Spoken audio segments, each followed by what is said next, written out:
Breaking news into HQ. The only unbeaten team in the NFL have lost a key defender for the remainder of the season.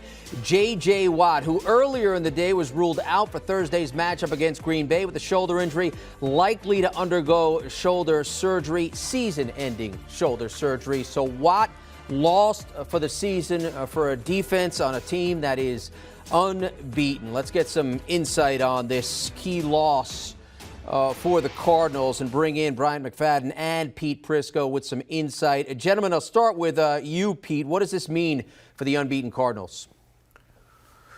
Well, it means they're losing a good football player. And, you know, despite his advanced age for the NFL and all his injury history in recent years, he's actually played very well this season for the Arizona Cardinals. He's been one of those guys that's penetrated. He's got a lot of pressure on the quarterback. Now, J.J. Watt does jump around blocks, and sometimes he freelances a little bit, so you got to deal with the good with the bad with the good, but he's an outstanding player still. He's not the same player he used to be, but not having him when you're undefeated and looking to be one of the favorites in the NFC, it's a big blow. I mean, they have some young players they like. Michael Dogby's a guy who stepped in and done some really good things for him on that defensive line, and I think he steps in as the starter. But he's not J.J. Watt. Yep. There's a reason they signed J.J. Watt, and they're going to miss him. Yeah, Pete, JJ has been, doing some good things for their defense. He might not blow you away when you look at the stats, but he's been very, very effective, productive. And I think one area they're really going to miss JJ is when it comes to the leadership area on and off the football field. Just his presence alone has really upped the ante of everyone on that defense, especially the front. Now just getting Chandler Jones back, I felt like this defense, based on how well they were able to perform over the last few weeks, only allowing 16 points per ball game, they would improve and be one of the best defenses in the National Football League when everyone was in uniform.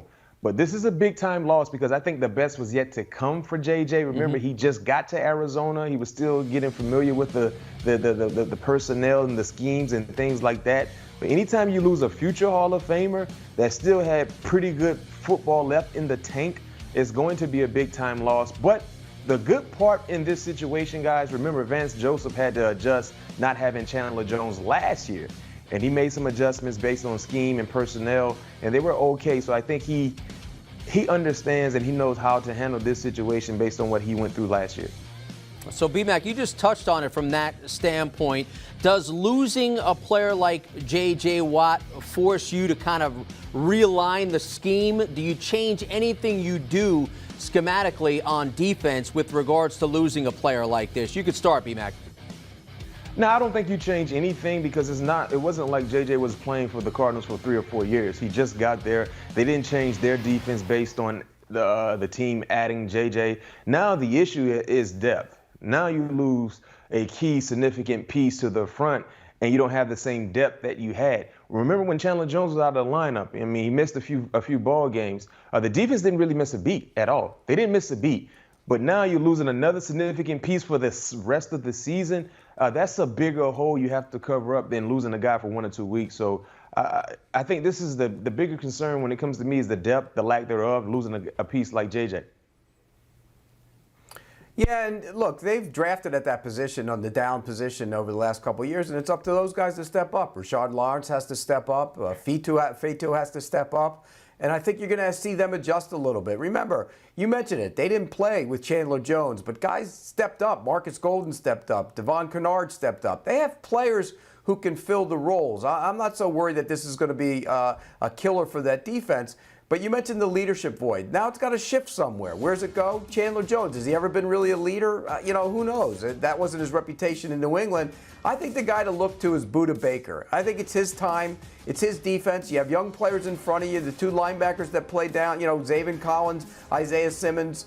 They're young players when they're on the field together. Jordan Hicks also mixes in there as well. So I think it's on Budda Baker to kind of get this defense together, and they will lean on him because he's a star player on the back end. Yeah, 1 sack, 5 tackles for loss, 10 tackles this season. Got knocked out of the game in the second quarter on Sunday. Then came back in the game and played the rest of the way. Pete, you touched on this a little bit, but with regards to opportunity for another player to not only get on the field but produce, who stands out for you along those lines?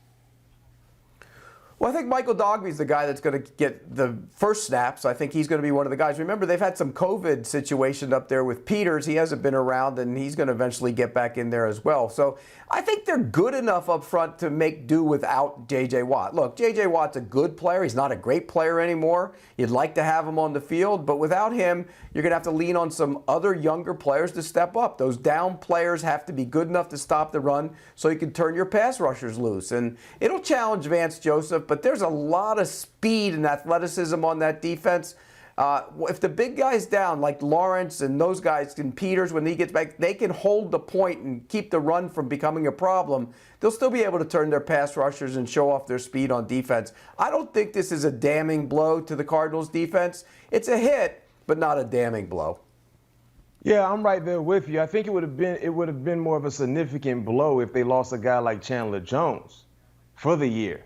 You know, I think that would be a bigger blow. Having Chandler Jones healthy, having Marcus Golden healthy, and not having J.J., you can kind of cover up some things. Now, when it comes to the running game, you might lose a few points here or there because J.J., when he's disciplined, he's playing sound football, he can really dominate in the ground and pound area offensively.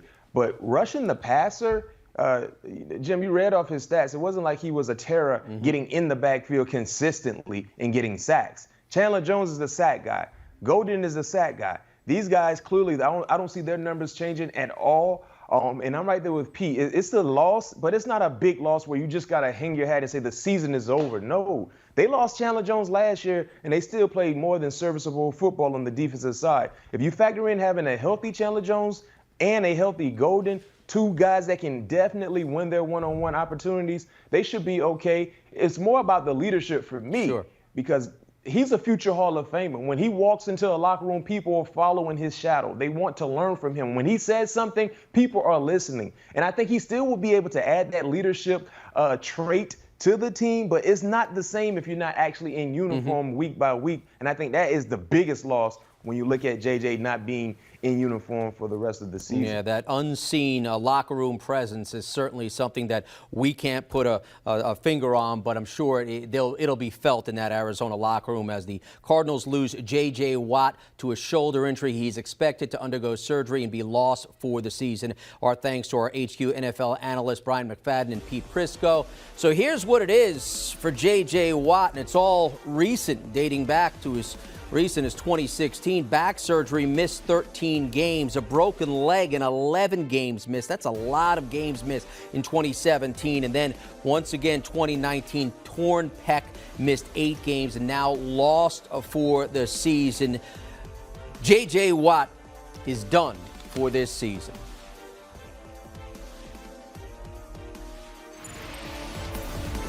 Want a sports network that delivers everything that matters about the game? The highlights, the picks, the instant analysis. No yelling, no fake debates, no politics. Hit the subscribe button and never miss a moment.